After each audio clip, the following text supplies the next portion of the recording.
आज मैं आपको एक सेठ की कहानी सुनाती हूँ। एक बार एक बहुत ही पैसे वाला सेठ था जिसके पास हर तरह की फैसिलिटीज़ थी। उसका एक ही बेटा था। बेटे की शादी हो गई थी लेकिन बेटे का जो माइंड था वो बहुत ही सीधा था। सेठ के पास वैसे तो सब कुछ था। उनका बिज़नेस अच्छा चल रहा था, उनकी अपनी एक दुकान थी जो अच्छी खासी चल रही थी। काफ़ी पैसे वाला था सेठ। लेकिन एक दिन सेठ को हार्ट अटैक का झटका आता है। और डॉक्टर कहता है कि आपको काफ़ी केयरफुल रहना होगा, दूसरे झटके में आपकी जान भी जा सकती है। सेठ हमेशा ही इस डर में रहने लग गया कि पता नहीं वो दूसरा झटका कब आ जाए। एक दिन सेठ काफ़ी सोच विचार कर अपने बेटे को बुलाता है और कहता है कि बेटा पता नहीं भगवान के घर से कब बुलावा आ जाए। और अभी तो डॉक्टर भी यही कह रहे हैं कि सेकंड हार्ट अटैक हो गया तो मैं मर भी सकता हूँ। मैं आपको 4 बातें बताना चाहता हूँ जो मैंने अपनी लाइफ में यूज़ की और मैं कभी नाकामयाब नहीं हुआ। मेरी लाइफ में हमेशा मैंने हर तरह की सुख समृद्धि जो संजोई है और यूज़ की है। अगर मैं आप भी उन 4 बातों का ध्यान रखोगे तो आपकी लाइफ में भी कोई कमी नहीं होगी। तो उसका बेटा कहता है कि पिताजी रुको, मैं पेन और कॉपी उठाकर लेकर आता हूँ। वो काफ़ी सीधा था, मैं लिख लेता हूँ। तो पिताजी ने कहा कि ठीक है। पिताजी पहली बात बताते हैं कि बेटा हमेशा ही अपनी दुकान पर छाया में जाना और छाया में ही आना। और नंबर 2 पर पिताजी कहते हैं कि हमेशा ही अपनी पत्नी को अपने बंधन में रखना। और वे सेठ कहते हैं कि तीसरी बात है कि हमेशा ही खाना मीठा करके ही खाना। और सेठ कहते हैं कि चौथी बात, अपने घर के चारों तरफ चमड़े की बाड़ रखना। और डिटेल बताने के लिए सेठ कहते हैं कि अब इनकी डिटेल समझो ध्यान से।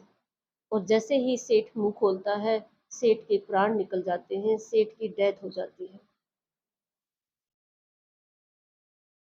लड़का जब अकेला होता है तो उसको वो पेज याद आता है, पिता की कही हुई बातें याद आती हैं, वह उनको कई बार पढ़ता है, काफी सोचता है। फिर वो क्या करता है कि जब पिताजी का 13वीं हो जाती है तो वो अपने घर के चारों तरफ चमड़े की जो दीवार बनवा देता है। आसपास के पड़ोसी कहते हैं कि भाई आप ये क्या कर रहे हो, इतनी बदबू आ रही है, क्योंकि चमड़े से बस बदबू आती है। तो सेठ का लड़का नहीं मानता है क्योंकि उसके पास बहुत सारा पैसा था, वो किसी का प्रेशर नहीं मानता है। और चारों तरफ जो है उसकी चमड़े की बाड़ बाड़ यानी दीवार बनवा देता है। और जो उसकी दुकान पास ही थी घर के, घर से लेके दुकान तक एक छाया के लिए छत भी पूरा वहाँ एक ऐसा तरपाल सा बना देता है, एक टेंट सा लगवा देता है जो उसकी दुकान से लेके घर तक बिल्कुल छाया रहती है। और सेठ कहता है अपनी पत्नी को रोज की खाने में रोज मीठा बनाओ, मैंने मीठा ही खाना है।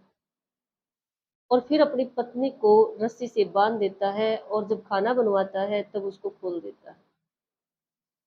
अब इन चारों बातों से क्या हुआ कि जो चमड़े की दीवार बनवाई उससे सारे पड़ोसी नाराज हो जाते हैं।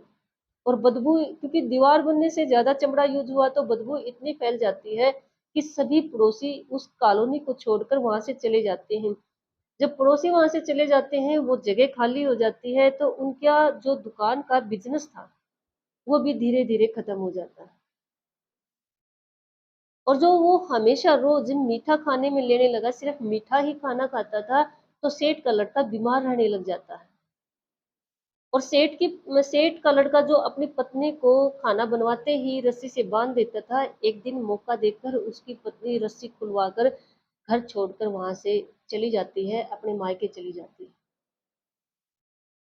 इस तरह से सेठ का जो सारा कारोबार, घर परिवार सब बिखर जाता है। घर परिवार नहीं, उसका शरीर तक। फिर गांव में एक संत आता है, सभी संत की बहुत ही प्रशंसा करते हैं कि संत हर किसी का सॉल्यूशन दे देता है। सेठ का लड़का वहां पर जाता है और से संत के पैरों में गिरकर रोने लग जाता है। संत कहता है बच्चा बताइए बात क्या है। तो सेठ का लड़का कहता है कि मेरे पिता ने मेरी जिंदगी को खराब कर दिया। संत कहता है आप पूरी बात बताइए, तो वह लड़का वह पेज संत के सामने रख देता है और कहता है कि मरते हुए मेरे पिताजी ने मुझे ये 4 बातें सिखाई और कहा कि हमेशा इन पर फोकस करो। तो संत कहता है आपने क्या किया? लड़का बताता है मैंने इस तरह से किया। तो संत कहता है कि जिंदगी खराब तुम्हारे पिताजी ने नहीं, तुम्हारी सोच ने की है। तुम किसी से पूछ लेते, इसके बारे में थोड़ा सा डिटेल जान लेते, ये जो 4 बातें थी, तुम्हारे पिताजी तो तुम्हारी जिंदगी अच्छी बनाने का एक समाधान, एक सॉल्यूशन देकर गए थे, लेकिन तुमने उस पर फोकस नहीं किया। तो लड़के ने कहा कि मैंने ऐसा क्या किया? तो गुरु जो संत थे वो कहते हैं कि देखो, सबसे पहला जो ये है कि घर के चारों तरफ चमड़े की बाड़ होनी चाहिए, यानी चमड़े का जो, इसका मतलब ये था कि आप अपने घर में बिल्ली या कुत्ता रखो। पिताजी का कहने का मतलब यही था कि बिल्ली कुत्ता रखोगे तो आपके घर के रखवाली होगी, चारों तरफ एक बाड़ की तरह काम करेंगे। संत ने कहा कि जो तुम्हारे पिताजी ने दूसरी बात बताई कि हमेशा ही अपनी जो दुकान पर है, बिजनेस पर, छाया में ही जाना, छाया में ही आना, उसका मतलब ये कतई नहीं था कि आपने एक ऐसा टेंट या ऐसा कुछ करना है कि आप उस पे छाया बनाओ अपनी दुकान से लेके घर तक। इसका मतलब ये था कि आपने सूरज निकलने से पहले जाना है और सूरज छिपने के बाद आना है। लड़के ने कहा है कि और ये बंधन वाली बात कि अपनी पत्नी को अपने बंधन में रखो, मैं उनको बांध के रखता हूँ, क्या मैंने ये भी गलत कर दिया? संत ने कहा बिल्कुल गलत कर दिया। बंधन का मतलब ये है कि देखो, मियाँ बीबी के पति पत्नी का थोड़ी बहुत कयासुनी होती है, हर घर में होती है। और तुम्हारे पिताजी ये कहना चाह रहे थे कि आपने पत्नी को हमेशा ही अपने बंधन में रखना है, चाहे बेशक कयासुनी हो जाए। मतलब आपने उसका हाथ नहीं छोड़ना है। जैसे झगड़े हो जाते हैं ना, तो पत्नी अलग हो जाती है, घर छोड़ के चली जाती है, तो तुम्हारे पिताजी का कहने का मतलब ये था कि आपने अपनी पत्नी को अपने बंधन में बांधे रखना है। मतलब उसको छोड़ना नहीं है, उसको जाने नहीं देना है। झगड़ा कहा-सुनी घर में हो जाती है। सेठ के लड़के ने कहा कि पिताजी ने जो चौथी बात कही कि खाना मीठा ही खाना, तो इसमें मैं मीठा बनवा के खा रहा हूँ, उसमें क्या मिस्टेक कर दी मैंने? तो संत ने कहा मीठे का मतलब होता है कि इंसान को जब भूख लगती है ना, तभी उसको भोजन स्वादिष्ट लगता है। यहाँ मीठे का मतलब ये है कि भूख लगे तभी खाना खाना चाहिए। तभी हमें जो भोजन में मीठा लगता है। तुम्हारे पिताजी यही कहना चाहते थे कि भूख लगने पर ही खाना खाना, भूख ना लगे तब खाना नहीं खाना है, क्योंकि वो टेस्ट नहीं आता है, वो स्वाद नहीं आता है। यानी भोजन मीठा का मतलब यही है कि भूख लगने पर भोजन का टेस्ट इंसान ले पाता है। सेठ का लड़का सोच में पड़ गया। क्लैरिटी तो हो गई थी सारी। तो सेठ के लड़के ने कहा कि गुरुदेव कोई सॉल्यूशन भी बताइए। कि सॉल्यूशन यही है कि सबसे पहले तो अपनी पत्नी को ले आओ, उनको मना के लेके आओ। और हमेशा बंधन में बांधने का मतलब ये नहीं होता कि उसको दबा के रखो, उसको बांध कर रखो। इसका मतलब ये है कि छोटी मोटी कयासुनी होती रहेंगी घर में, सिचुएशन अप डाउन होती रहेगी, लेकिन पत्नी के साथ हमेशा बंधे रहो। कहने का मतलब उनसे अपना जो कहा-सुनी होती है ना, उसको उसका सॉल्यूशन निकालो। उनसे उन बंधन मत तोड़ो किसी भी तरह से, किसी भी तरह की सिचुएशन में। और दूसरी बात ये है, जो चमड़े की आपने दीवार बनाई है, इसको हटा दो ताकि पड़ोसी अपने मकानों में आकर रह सके। और पड़ोसी जब कॉलोनी दोबारा से स्टार्ट हो जाएगी, तो आपकी दुकान भी चल पड़ेगी। और बिल्ली, कुत्ता कोई अपने घर में पाल लो, क्योंकि तुम्हारा बिज़नेस का काम है, अच्छा खासा काम चल रहा है, तो घर की रखवाली हो जाएगी। देखो, वैसे तो ये एक स्टोरी है, एक कहानी है, लेकिन बहुत बड़ी सीख दे रही है। कई बार हमारे साथ ऐसा होता है, हम कई बार किसी बात को सही तरह से नहीं समझ पाते हैं, और उसमें ये नहीं होता कि इंसान पागल है। अब वो सेठ के लड़के को, अगर वो उसके पिता डिटेल बता रहे थे ना, थोड़ा सा टाइम भगवान उनको और दे देते, वो डिटेल बता देते, तो वो लड़का वही करता जैसे पिता ने बताया, क्योंकि वो वही कर रहा था, वो पिता की मान रहा था, वो आज्ञाकारी था।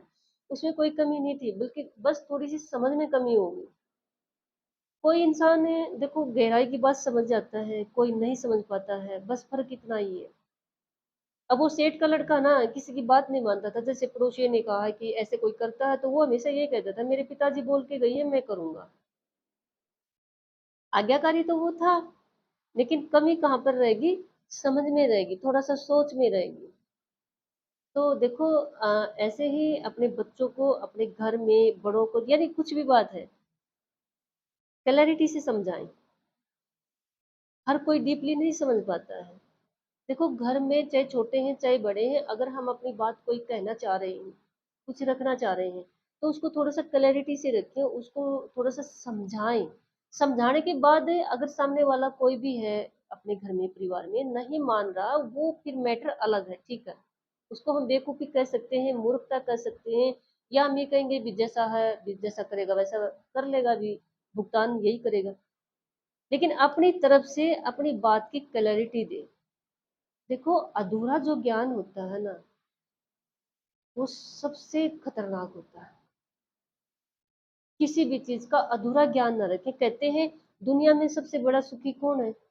जिसको नॉलेज है वो सुखी है, और जिसको नॉलेज नहीं है ना वो भी सुखी है।